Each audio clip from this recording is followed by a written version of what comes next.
What's going on, everybody? I want to do a little bit of video review per se on the Bear Creek what is this breast cancer awareness upper, and then this is the Anderson manufacturing lower. But the lower is not going to be exactly the highlight of this video. So I must say that I am relatively disappointed in this upper and in Bear Creek in general, because out of all the places I've had to deal with when it came to ARs, it hasn't been the best experience altogether. So if you notice, I think it's actually doing it right now, where you can see the little gap right there. So it's been doing that to the point where not even 30 rounds in after we got it, it started misfiring. It would leave light primer strikes, which I thought was the firing pin at first, but it turned out that it wasn't. Something to do with this not closing all the way, because if you push this forward the rest of the way when firing it, it does not misfire a single beat.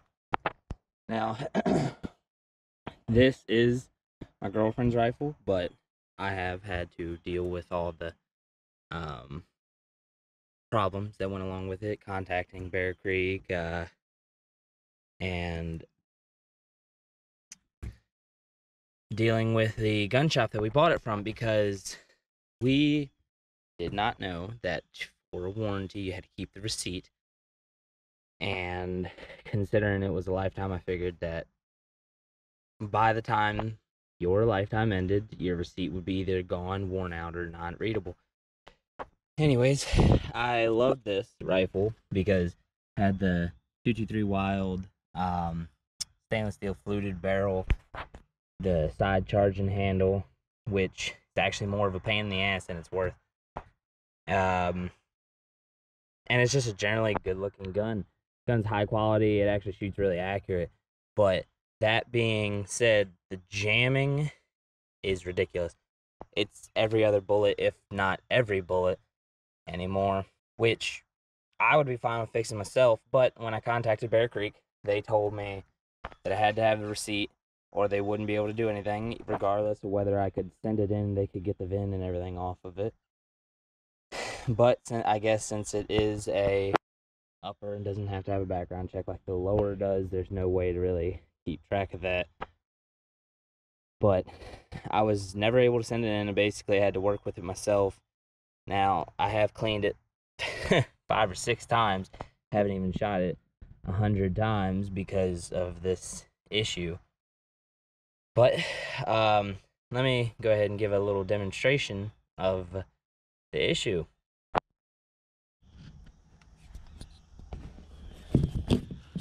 Alright, so I'm just going to put a few rounds down into that safe that I was used to shoot at, just to show off exactly what it's doing.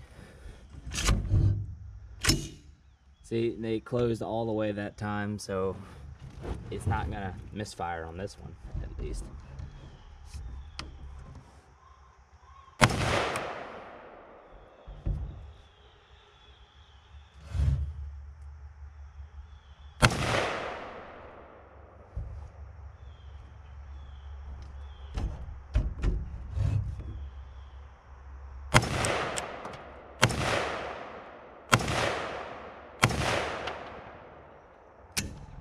There it goes. So you can see misfired, and right there's a little bit of a gap. If I push it forward, it goes the rest of the way forward. Makes it hard to pull back. I'll lock this in, but you can look and see a very light indentation on the back of it, which is causing it not to fire. Now if I put the same bullet back in and let it just close like that, push it forward just to be sure, and it goes off.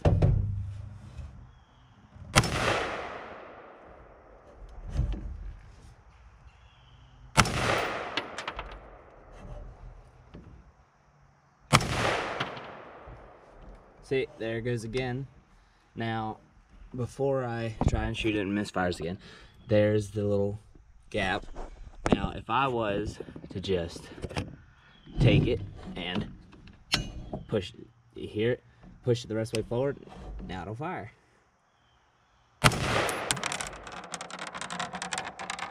So, there is almost no reliability when it comes to rapid fire than this.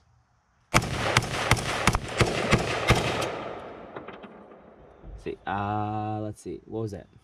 5 rounds? Somewhere around there? And it did it again. See, got another one.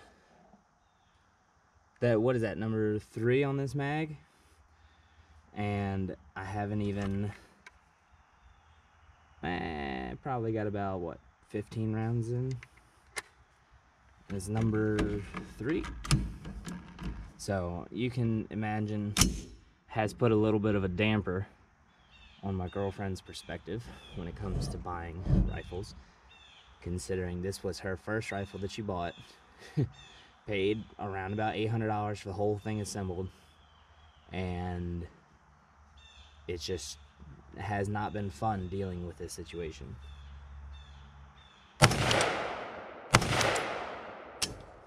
There goes another one.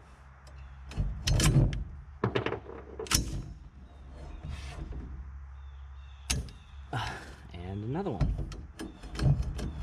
And this side charging handle, I'm not exactly the biggest fan of because it likes to lock.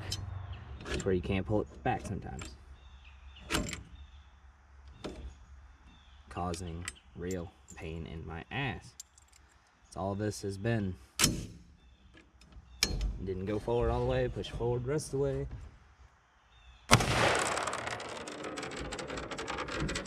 Didn't go forward all the way, push forward the rest of the way. Didn't go forward all the way, push forward the rest of the way.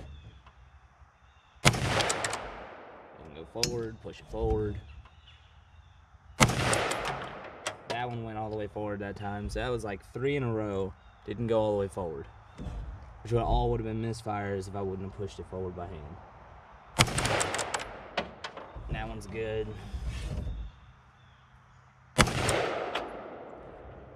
That one needed to be pushed forward. Good.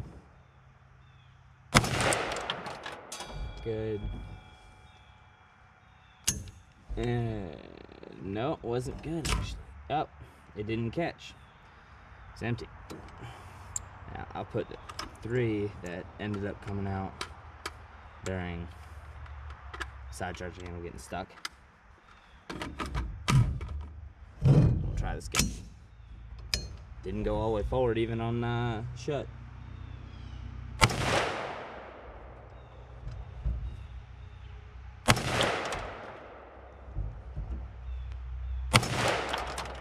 Didn't lock. I don't know why it's not locking on this, but that's new. As you can imagine, this has really put a damper on my girlfriend buying guns, especially when the price point was $800. The upper alone was what was it, $450? The lower was the rest of the price, around $350.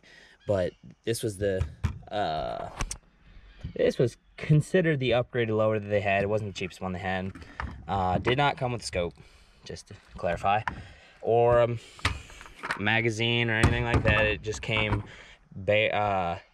just the lower, just the upper, and basically, yeah, that's about it. The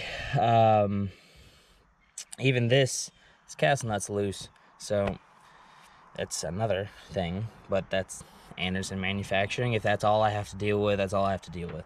But this misfiring is really annoying. But it's really been disappointing because I've seen their stuff for relatively cheap. This barrel is one of the nicer barrels that any of my ARs have, and I was figuring it'd be good for a learning gun to help teach her how to be accurate and how to actually use an AR. But with it being unreliable like this, I usually let her use my Black Rain to practice with, because this has to be figured out before she really gets to just practice with it and not have to worry about jamming or anything like that. But so what I've done so far, try and figure out the problem, was so I swapped out the lower with one of my lowers off of my one was off my AR pistol, which was Palmetto State Armory, and the other one was off my Black Rain. They both still misfired. The firing pin, disassembled the bolt carrier group, pulled the firing pin out, put my firing pin out of my Black Rain in it, still didn't work. The bolt carrier group, I can't get it. I can't test the bolt carrier group fully, because it is a side charging handle, and all my other ARs are not side charging handle. Now, the thing is this bolt carrier group fits in my ARs, and I put it in my Palmetto State Armory AR pistol, and did not have a misfire the whole time I shot it. So that leads me to believe it's not the bolt carrier group, not the lower. Has to be something with either the way the barrel is seated, or maybe it's even just the receiver. But it shouldn't be up to me to figure out when they advertise a lifetime warranty, even though I try to deal with them. And the problem is that the gun shop couldn't get that I bought it from couldn't get me a receipt. The only thing they could get me was a handwritten receipt, which basically wasn't good enough, and it wasn't a actual valid receipt. So the gun is really nice overall because of the way it's set up, the way it looks. Honestly, I could deal with a little bit better of lines, and I personally would rather have a different color for breast cancer awareness, like a darker pink or something. But other than that, the gun is really nice. The lower is actually great because I really like the way this stock is set up. Now, would I buy another one from Bear Creek? Probably not. I would probably go with Palmetto State Armory because I've never had a problem out of them. Never actually had to even contact them because none of their products have failed on me. But I know this not closing all the way can cause a what is it? I can't remember what it's called, but it is basically when the shell blows out right here, releasing all the pressure out of this. I had it happen once in another rifle where when it blew out, all the pressure came back into the bolt carrier group while it was cycling back.